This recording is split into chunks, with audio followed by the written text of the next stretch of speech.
My name is Isla, and the night I decided to end the lies was not in court, not in an argument, not even in the privacy of our home.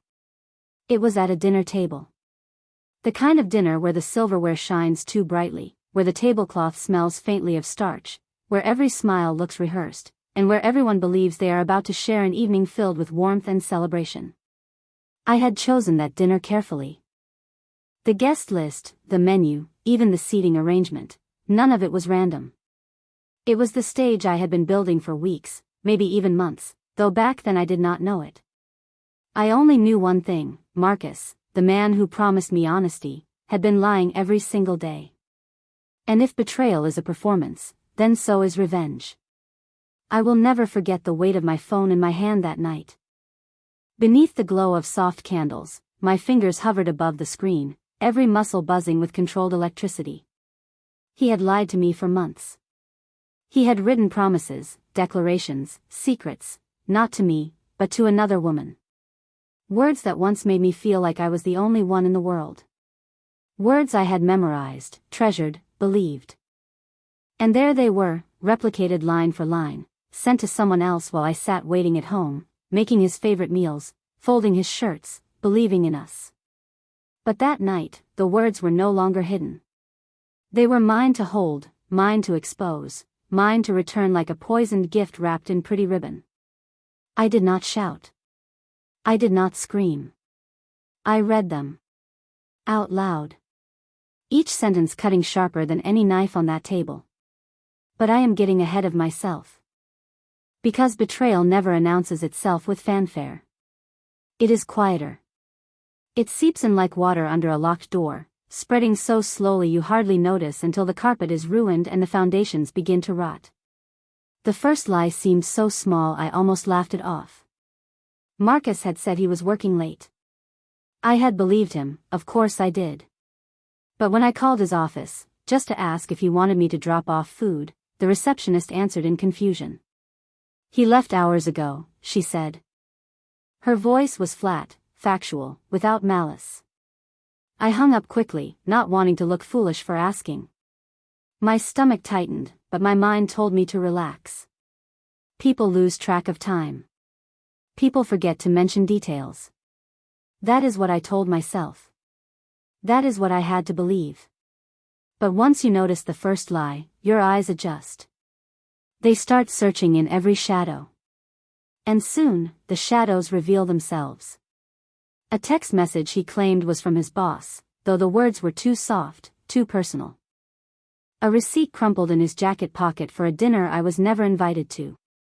The scent of perfume faintly clinging to his shirt, not mine, not familiar, not explainable. Each sign was a drop. And with each drop, I heard the echo of something breaking inside me. Yet here is the truth Marcus never understood: I am not weak because I feel. I am not too emotional, as he liked to say when I questioned him. I am observant. And emotions, when wielded with patience, become sharper than logic, stronger than denial, and more dangerous than any secret he thought he had locked away. By the time weeks turned into months, I no longer wondered if he was lying. I knew. What I did not yet know was how to use those lies to write the ending of his story. That dinner, with its polished glasses and its golden light, was not about me confronting him privately. It was not about tears or pleas. It was about truth, unveiled, undeniable, and unforgettable. I wanted him to feel what I had felt for months, the ground shifting beneath his feet, the certainty he built his life on crumbling grain by grain, the shame of being seen for who you truly are. And I would make sure that the people who mattered most, the ones he had fooled with his charm, his confidence, his easy laughter, would see him without his mask. That is why I chose that night. That is why I gathered the right witnesses, seated them close enough to hear, far enough to watch.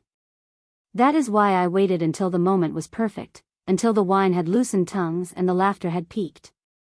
Because timing, in betrayal and in revenge, is everything. So when I opened my phone at that table, it was not just me and Marcus anymore. It was everyone. His friends. His colleagues. My allies. And her words, staring back at him from my screen, no longer hidden, no longer safe. But before that night came the discovery. Before the dinner came the first undeniable crack in the story he had fed me. Before I planned my revenge, I had to see the truth with my own eyes. And that moment, the exact second I realized Marcus was not just careless but living a double life, is the moment everything began to change. It happened on a Thursday. The kind of Thursday that looks like any other: ordinary sky, ordinary hours, ordinary errands. But betrayal never chooses dramatic weather or symbolic moments. It slips in quietly, hoping you will not notice. Marcus kissed me on the forehead that morning. "Late meetings today," he said, slipping his laptop into his bag. His tone was casual, his smile practiced. I believed him. Or maybe I let myself believe him, because doubt is heavy to carry before breakfast. But life has a way of putting cracks in the stories people try to build. That afternoon, I went to the pharmacy to pick up a prescription. It was across the street from a cafe we sometimes visited together, the one with soft chairs and windows wide enough to catch the whole street. I had no reason to look inside. And yet, something pulled my eyes through the glass. Marcus. Not in a meeting. Not in his office. Sitting at a corner table, leaning too close, laughing too softly, looking like a man who had never rushed out the door claiming deadlines. Opposite him sat a woman I did not recognize. Her hand brushed his across the table. His hand did not move away. For a long second, I could not breathe. My heart thundered, my vision blurred, but my body rooted itself to the spot. He was supposed to be working. He was supposed to be mine. Instead, I watched him give smiles that once belonged only to me. I ducked back before he could see me, my pulse sharp in my ears. My prescription forgotten, I pressed against the brick wall, shaking. I wanted to storm inside. I wanted to scream. But emotion without direction is a firework, bright, loud, gone in seconds. I wanted something that burned longer. That night, when Marcus came home with his tired smile and muttered something about long strategy talks, I said nothing. I served dinner. I asked about his day. He lied with ease, chewing steak as though truth had no taste. I swallowed my anger with water, my hands steady only because I forced them to be. But inside, I made a vow. No more blind trust. No more waiting for explanations he would never give. From that night on, I would collect every word, every receipt, every slip of carelessness. The next day, I checked our shared credit card statement. 2 charges stood out. A florist near the cafe. A boutique hotel downtown. Both billed the same night he had told me he was working late. I printed the statement. I slid it into a folder I labeled simply, Truth. It became my ritual. When he left his phone unattended, I noted names. When he came home late, I wrote the times. When he deleted emails, I checked the trash folder before they were gone forever. Slowly, the folder grew thick. Receipts, screenshots, copies of his calendar, even the faint smell of perfume on his jacket captured in my memory. I was not paranoid. I was documenting. And the more I gathered, the less I felt like a victim and the more I felt like a witness preparing for trial. Only this trial would not happen in a courtroom. It would happen at a dinner table. Marcus had no idea. He still kissed me casually in the mornings, still fed me stories at night. He thought I was too emotional, too soft, too fragile to ever see through him. He mistook my silence for weakness. But silence, when chosen, is not weakness. It is a weapon. One evening, as he showered, his phone buzzed on the nightstand. A message preview lit the screen. I miss you already. Dinner was perfect. Same time next week? My chest constricted, but my hands were steady as I picked it up. I opened the thread. Hundreds of messages, months of them, filled the screen. Promises of weekends together. Complaints about me, twisted and cruel. The woman's name was Vanessa. I scrolled until I reached the very first message. It dated back almost half a year. Half a year of lies. Half a year of stolen evenings, fake excuses, and double lives. And that was when my plan began to take shape. Because when you see the truth laid bare, you can do one of two things: collapse beneath it or carve it into a weapon. I chose the latter. The messages were not just evidence. They were a script. And one day, Marcus would hear every line he had written. Not in secret. Not in whispers. But in front of an audience that mattered. But before I could stage the final act, I needed allies. And I knew exactly who to call. I did not tell my family first. I did not tell my coworkers. I called the one person who could hold a secret without softening it. Her name is Mara. We met years ago when she worked in compliance. She has a calm voice and a spine made of rules. She does not chase gossip. She chases proof. We met at a diner with cracked booths and coffee that tasted like honesty. I slid a folder across the table. "This is what I know so far," I said. She did not gasp. She read. She asked 3 questions. Then she said, "We will do this the right way." Mara laid down rules. No hacking. No guessing passwords. Only what was legally mine: phone bills, joint card statements, calendar invites, screenshots that appeared on an unlocked phone left in my home. She taught me how to label files so the timeline was undeniable. She even carried a notary stamp in her bag. "Intent matters," she said. "We document as we go." Her method gave me back control. I opened a new bank account. I moved my direct deposit. I set alerts on our joint card. I rented a post office box so mail would not vanish. Step by step, I pulled my life out of his shadow. Then Mara connected me with a lawyer, Avery Cole. Calm, sharp, efficient. In her quiet office, I explained everything. Avery never told me I was dramatic. She said, "You are not crazy. You are careful." She explained that if I chose to read Marcus's messages aloud, I had to keep to his words only. No extra claims. No insults. Let his sentences do the damage, she said. I went home and emailed myself a note stating my intent, not to humiliate, but to end a pattern of deception. It felt like signing a contract with myself. Now I needed the stage. Marcus's family hosts Sunday dinners. Long tables. Candles. Parents. His sister. Sometimes his boss. The place where Marcus performs his perfect man routine. It was also the place where I had been told for years to smile and stay quiet. That night would become my stage. I offered to host. His mother was thrilled. She sent heart emojis. She promised to bring dessert.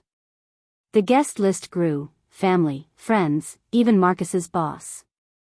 He wanted to show off. I wanted to show the truth.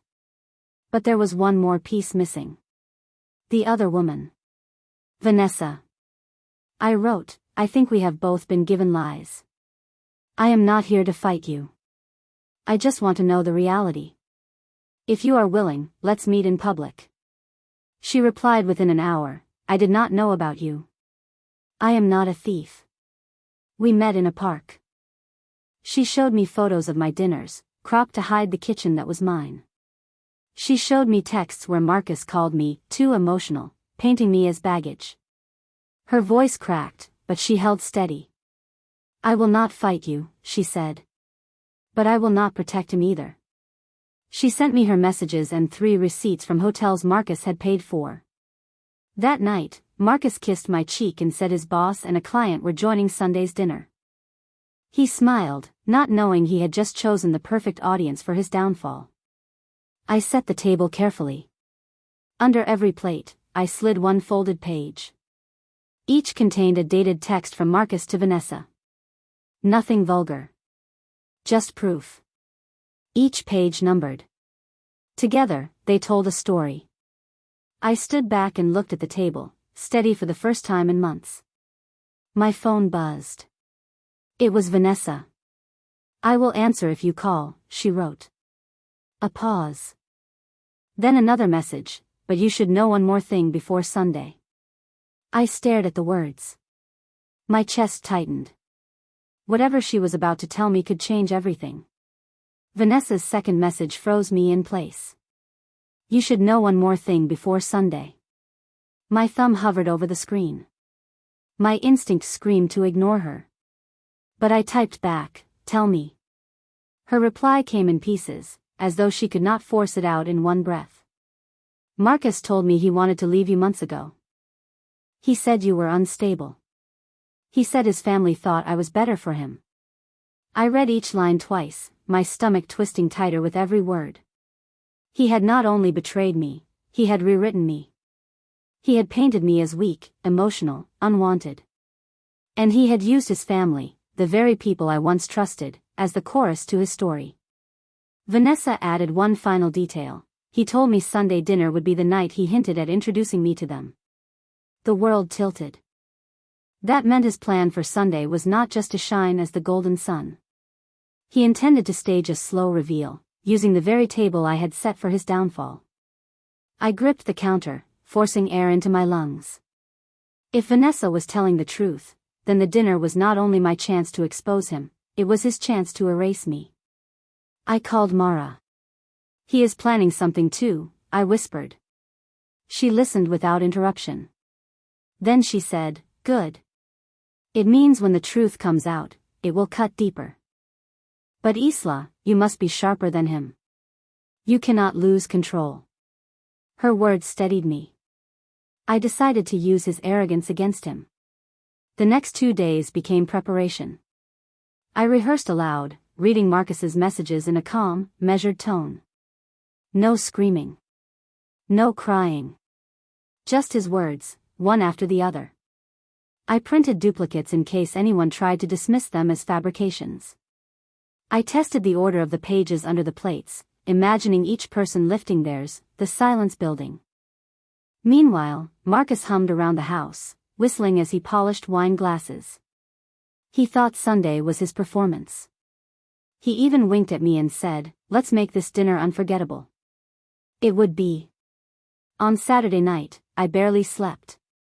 My dreams were filled with half-heard voices and the sound of Vanessa's text pinging again and again. By morning, I had resolved to go further. I called Vanessa. My hands trembled, but my voice was clear. She answered quickly. I am scared, she admitted. So am I said. But if you want to end this, you need to see him for who he really is. Sunday is not about me winning. It is about us refusing to be props in his story. There was a pause, long enough to hear traffic through her speaker. Then she said, I will come. That one sentence shifted the ground. It meant Marcus would not just face paper proof.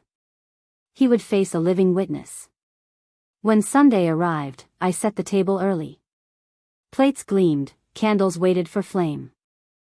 Beneath each dish, the folded pages waited like quiet soldiers. My heart thumped, but it was not panic, it was readiness. At 6 sharp, his family arrived. His mother kissed my cheek. His father patted my shoulder. His sister brought flowers. They all looked at Marcus with glowing pride. Then the bell rang again. Vanessa stood at the door. Marcus's eyes widened, but he covered it with a laugh. This is a surprise, he said, though the flush on his neck betrayed him. I smiled and led her to the table. Every seat filled. The room hummed with small talk and clinking glasses. Marcus raised his fork to make a toast, ready to begin his act. But tonight, I had the script. And when the plates were lifted, when his words stared back at his family in black and white, Marcus's mask would crack, and I would be the one holding the truth steady. Marcus tapped his glass with a spoon. The sound rang through the dining room, pulling every eye toward him. He stood tall, shoulders squared, wearing the smug confidence of a man who believed he controlled the stage. I want to thank everyone, he began. For being here tonight. Family is everything to me. Loyalty is everything. His eyes flicked toward me like he was daring me to disagree. And tonight, he continued, I want to talk about the future. That was my signal. I reached for the candle lighter, ignited the 3 wicks along the center of the table, and said softly, then let us begin with honesty. Every head turned toward me. Marcus gave a strained chuckle. Of course, Isla. Honesty is the foundation of any family. I gestured toward the table.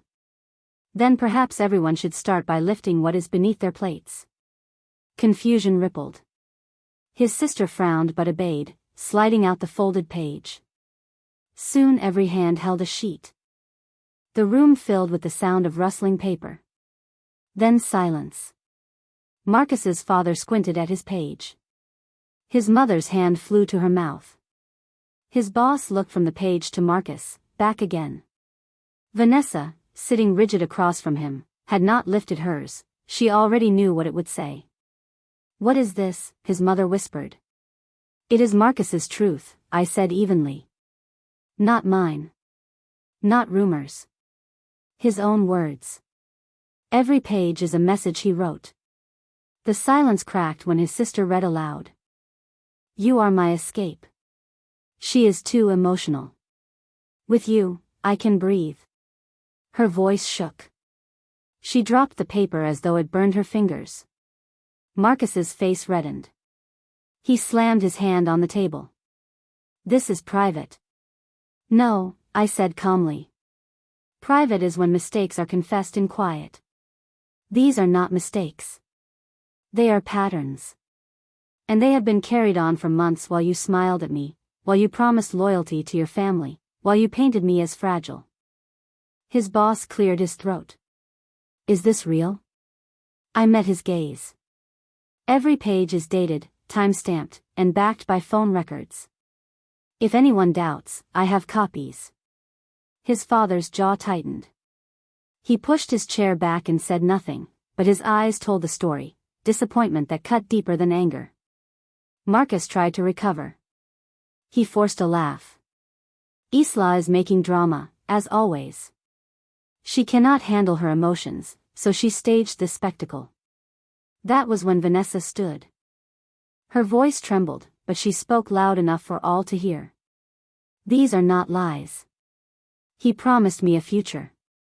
He said you were broken, Isla. He said his family wanted me here tonight. But I only learned the truth when she reached out to me. The room broke into murmurs. His mother shook her head. Marcus, she whispered, tell me this is not true. He opened his mouth, but the words tangled. I took the mic he had imagined in his hand and turned it into mine. You wanted loyalty, Marcus? Then be loyal to your own words. Tonight, you face them. The room held its breath. His boss folded the paper and slipped it into his jacket. His mother's eyes brimmed with tears.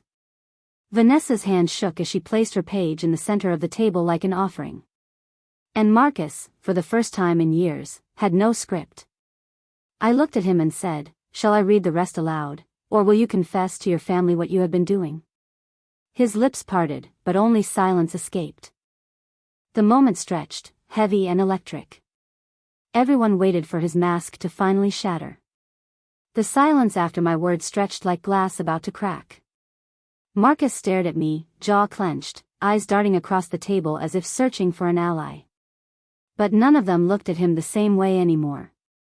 Then, just as I prepared to press further, his boss leaned forward, voice cutting the tension. Before we go any further, I need to ask. Isla, how did you get these messages? Was this legal? The question sliced through my confidence. I had been so focused on the truth that I had not expected someone to question my methods. All eyes shifted toward me, searching for weakness. Marcus seized the opening.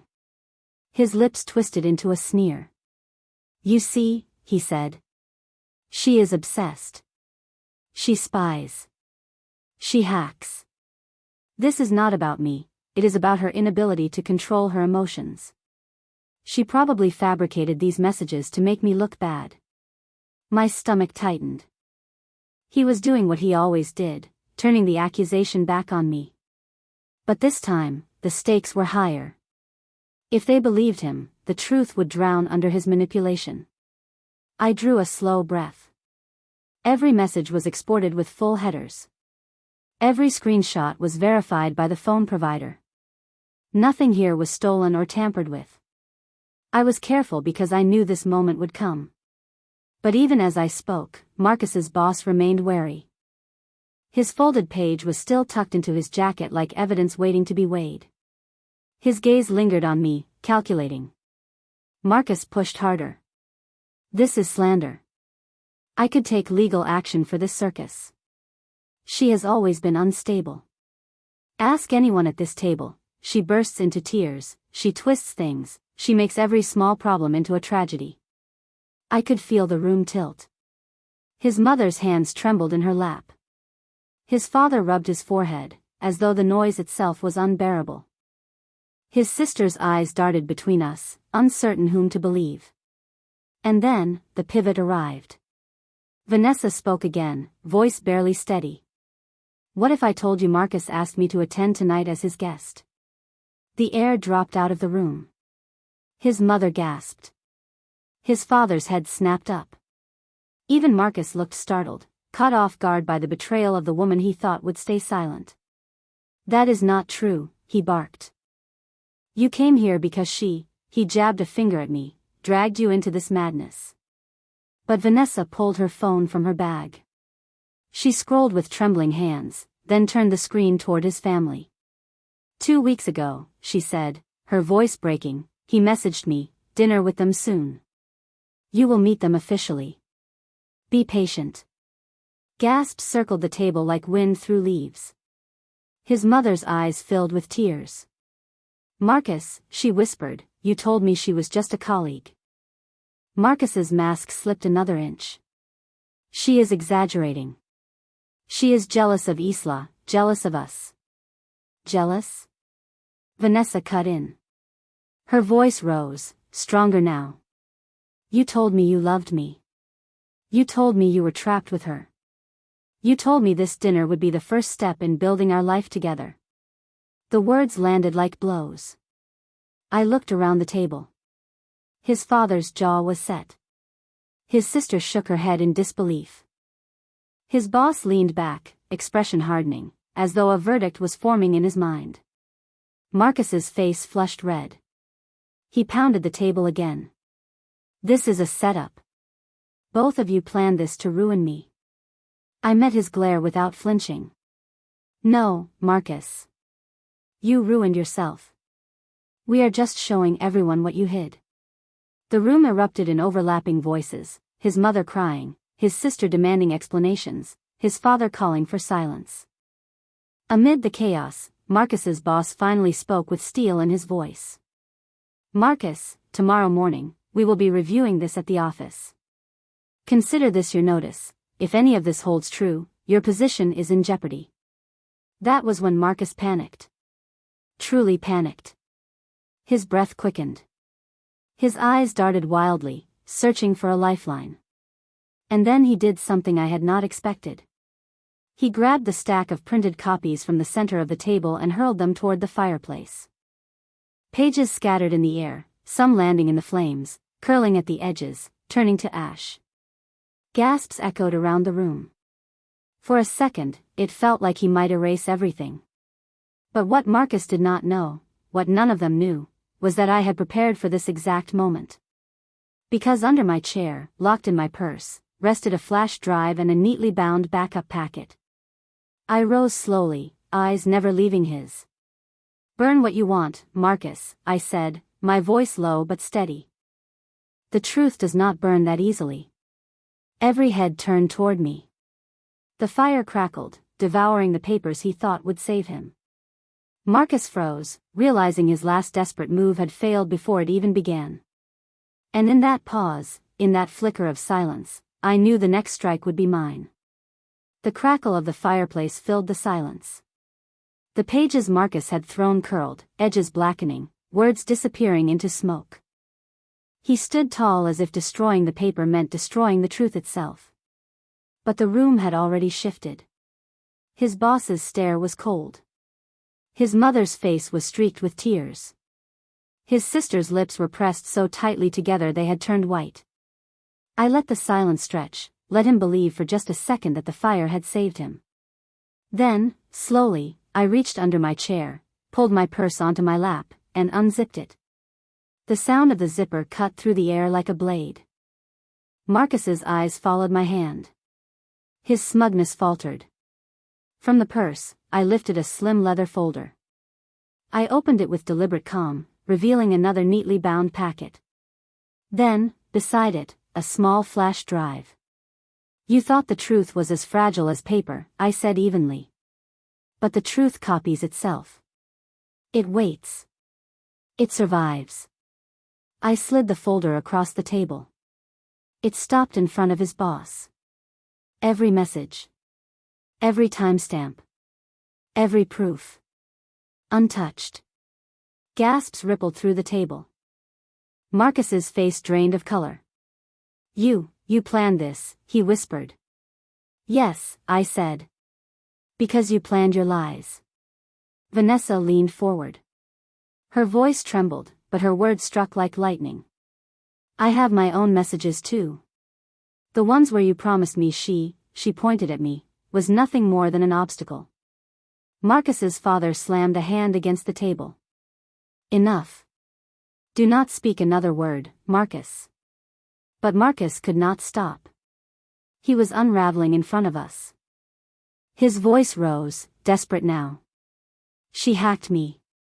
She manipulated you all. You cannot trust a thing she says.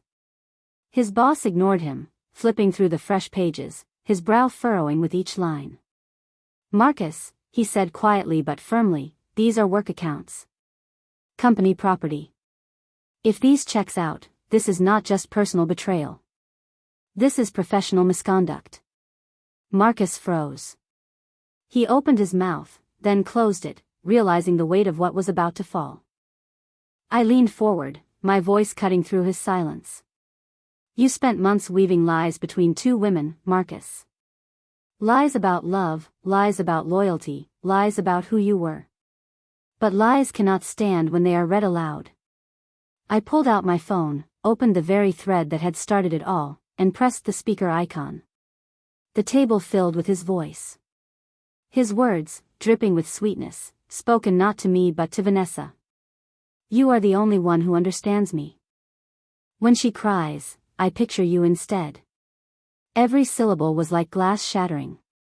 His mother let out a sob and covered her face. His sister whispered, how could you? Vanessa closed her eyes, tears sliding down her cheeks. His boss dropped the folder onto the table with finality. The room did not belong to Marcus anymore. It belonged to the truth. He lunged toward me then, hands slamming against the table, eyes wild. Stop it. Enough. Do you want to ruin me? You want me to lose everything? I stood, unshaken. You ruined yourself. I am just making sure everyone sees it. The final blow was not mine, it was his boss's. He stood, straightened his jacket, and spoke with authority. Marcus, you are suspended effective immediately. Tomorrow, we will begin termination proceedings. Gather your things and leave quietly, or security will be notified. Marcus's face crumbled. His career, his reputation, his carefully constructed mask, all collapsing in front of the very people he wanted to impress. I watched him sink back into his chair, trembling with fury, eyes darting to each face around the table, but finding no one to rescue him. And as I turned off the recording on my phone, the room held its breath. Everyone knew the lies had finally been dragged into the light. But what none of them knew, what even Marcus did not realize yet, was that this was only the beginning of the fallout. The silence after Marcus's suspension was not peaceful. It was the heavy kind, thick with disbelief, betrayal, and shame. Every eye around the table was fixed on him, but no one moved to defend him.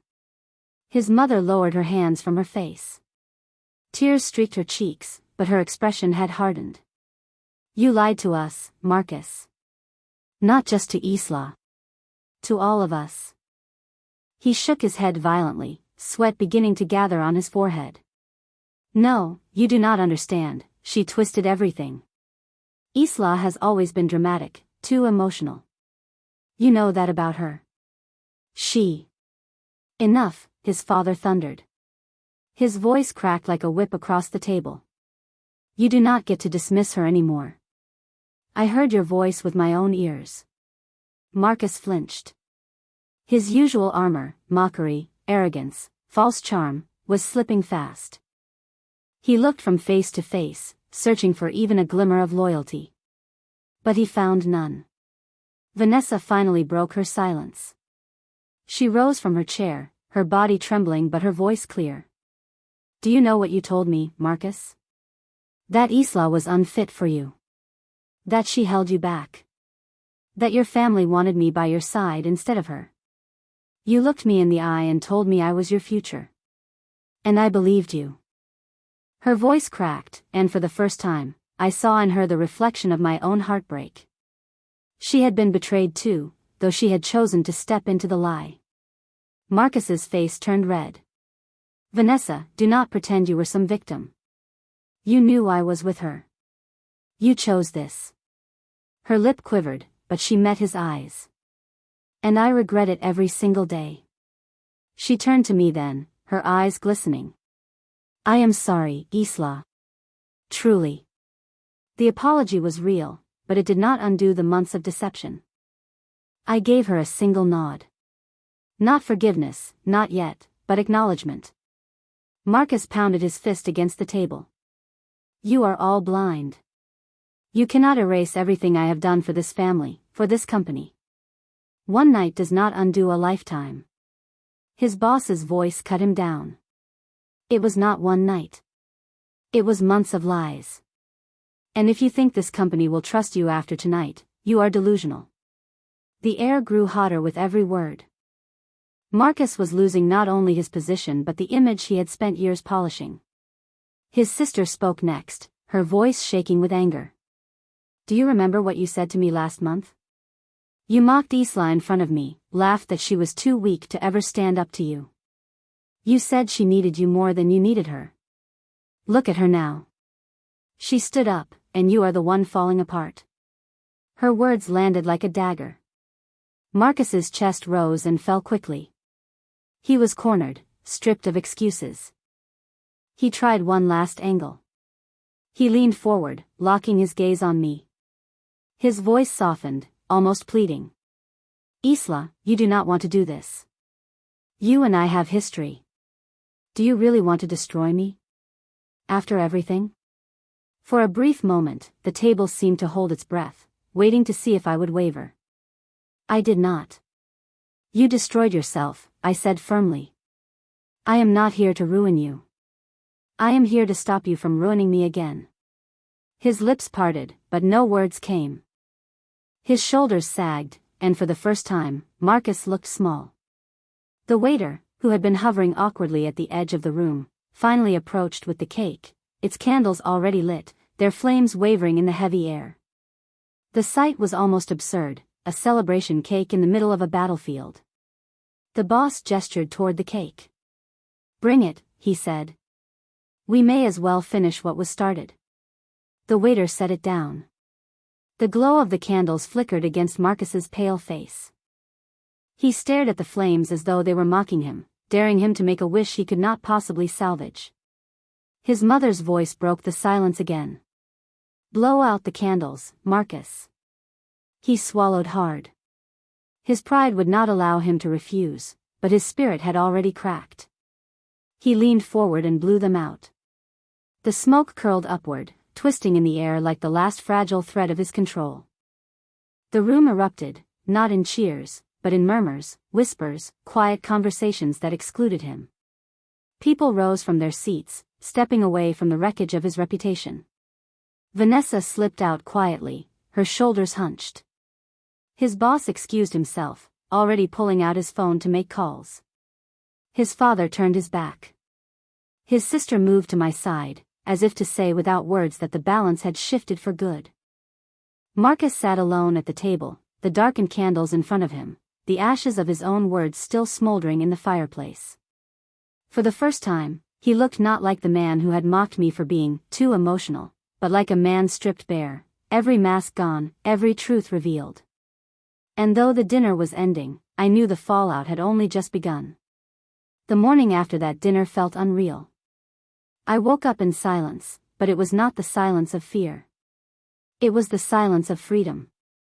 The weight that had been pressing down on my chest for months was gone. Still, I knew the real storm was only beginning. My phone buzzed relentlessly. Dozens of messages, missed calls, emails. Some from friends, some from coworkers, some from numbers I did not recognize. Everyone wanted a piece of the story. Everyone had seen the fallout. The first message I opened was from Marcus himself. "We need to talk. Please, do not do this to me. You went too far. Too far." I stared at the words, almost laughing. For months, he had lied to my face, used me as a prop while he fed his affection to someone else. And now I had gone too far. I deleted the message without responding. The next was from his sister. "Proud of you. You deserved better." He needed to be stopped. I pressed my hand against my chest as I read it. For the first time in a long time, I felt seen. News traveled fast. By noon, Marcus's company had sent an internal memo confirming his suspension pending investigation. They framed it with careful language, but everyone knew what it meant. His spotless reputation was gone. His carefully curated image as a leader, as a man of integrity, shattered. I did not smile when I read the memo. I simply breathed. The truth had done the work I could never have done by myself. Vanessa texted too. A short message, "I am sorry. I hope one day you can forgive me." I did not answer. Forgiveness was not a gift to be handed out like candy. It was earned, and I was not ready. By late afternoon, mutual friends started choosing sides. Some quietly unfollowed Marcus on social media, while others messaged me in secret, admitting they had always suspected but never had the courage to confront him. Every word confirmed something I had always known but never said out loud: people see more than they admit. They had seen his arrogance, his subtle digs, the way he dismissed me as too emotional when I dared to challenge him. But they had stayed silent. Until now. And then came the final blow. A journalist from a local business magazine called me. They had heard whispers of Marcus's downfall, and they wanted my perspective, not gossip, but the truth about what it meant when men in power built their reputations on stolen trust. I hesitated. Speaking publicly would mean stepping out of the shadows forever. But then I thought of his words. "You are too emotional, Isla. You will never survive in this world." He had been wrong. So I agreed. Not to drag his name through the mud, but to tell the story from my own mouth, to take back the narrative he had tried to control. That night, the article went live. The headline was brutal in its simplicity: "The dinner that ended a double life." Messages poured in faster than before. Strangers thanked me for my courage. Women shared their own stories of being called too emotional, of being lied to, of watching men rise while they were told to be quiet. I cried reading those messages, not from sadness, but from relief. For once, my emotions were not a weakness. They were a connection. Meanwhile, Marcus stayed silent. No public posts, no statements. Just whispers of lawyers, contracts, and the inevitable end of his career. I sat on my balcony with a glass of wine, staring at the city lights. The night before, I had read his lies aloud at dinner. Tonight, the world was reading the truth. And tomorrow, I knew, would bring the final decision about what remained of Marcus's future. The company's verdict came swiftly. By the following week, Marcus was officially terminated. The memo was short, stripped of the prideful language that once followed his name. Words like visionary and leader were gone. Now, it was just former employee, dismissed for misconduct. The man who had once filled rooms with confidence avoided them now. Friends told me he moved out of the city, unable to face the whispers. The empire he had built on charm and lies crumbled faster than even I had imagined. But this was not just about Marcus. This was about me. About Isla, the woman who had been told for years she was too emotional, too dramatic, too soft. I carried those words like chains, convincing myself that my emotions made me weak. But the truth is, emotions are not weakness. They are signals. They are warnings. They are proof that we are alive and aware. My emotions were the very thing that saved me. They told me when something was wrong. They pushed me to look deeper. They gave me the courage to act when silence would have been easier. After the storm passed, life settled into something quieter but stronger. I went back to work, but with new boundaries. I invested in myself again, not in someone else's lies. I started writing, not just emails or documents, but my own story. My voice. My truth. The messages from strangers never stopped. Women and men wrote to me about times they had been dismissed, about the names they had been called, about the moments they had been made to feel small. Each story reminded me why I had done it, not to destroy Marcus, but to remind others that silence protects no one. And Vanessa? She disappeared from my life entirely. I do not know if she still thinks about Marcus, or if she regrets her role in his downfall. But I stopped caring. She became a chapter one closed, not a wound I carried. Sometimes at night, I sit on my balcony with a glass of wine and think back to that dinner table. I remember the way Marcus's voice echoed from my phone, his lies filling the air, his mask cracking in front of everyone who had once believed him. That moment is not just burned into my memory, it is proof. Proof that even when you feel powerless, you are not. Proof that the truth has weight, and when you set it down on the table, it crushes the lies beneath it.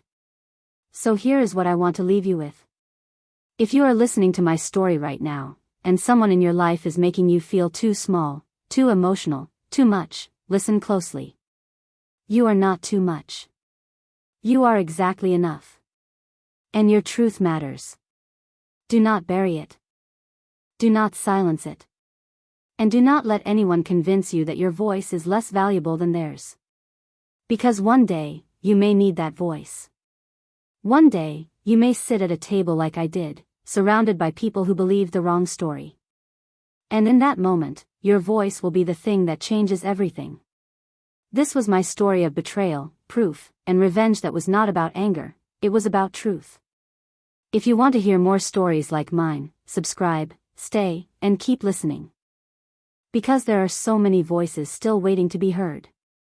And maybe one of them is yours.